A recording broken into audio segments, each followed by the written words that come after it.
चला गव्हाच्या पिठाचा शिरा बनवायचा आहे आपल्याला. आणि पहा मी गुळ टाकलेला आहे पाण्यामध्ये उकळायला. आणि उकळेपर्यंत आपण हा वेलदोडा घेतलेला, हा ठेचून घेतलेला आहे, आपण याच्यात टाकून द्यायचा आपण. आणि गुळाचा शिरा करायचा. आज म्हणजे शनिवार आहे, उपवास आहे आज, त्याच्यामुळे आज स्पेशल काहीतरी केलं आहे. हे पहा बट्टी केलेली, एका याच्यात वरण केलेलं आणि त्याच्यात बटाटे टाकलेले, बटाट्याची भाजी.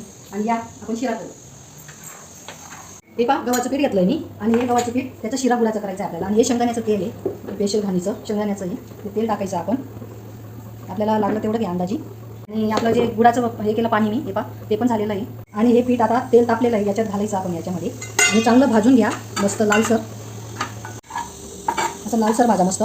हे पहा असं तेल सोडतं ते आपोआप. आणि चांगलं लालसर भाजायचं तरी पण आपण. हे पहा असं लालसर भाजता आहे. आणि आता हे पाणी आपण याच्यात घालायचं, म्हणजे गुळाचा शिरा तयार होईल. थोडं थोडं टाका.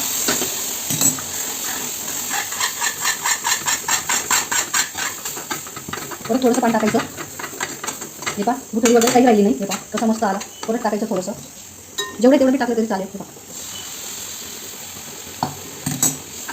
आपला शिरा झालेला आहे तयार. आणि आता आपलं निवड देव बाप्पाला पहिले. आणि आज शनिवारी उपवास आहे मारुती बाबाचा. हे पहा या पटकन प्रसाद खायला. आणि तुम्हाला व्हिडिओ आवडला असेल तर शेअर करा, लाईक करा, सबस्क्राईब करायला विसरू नका. चला.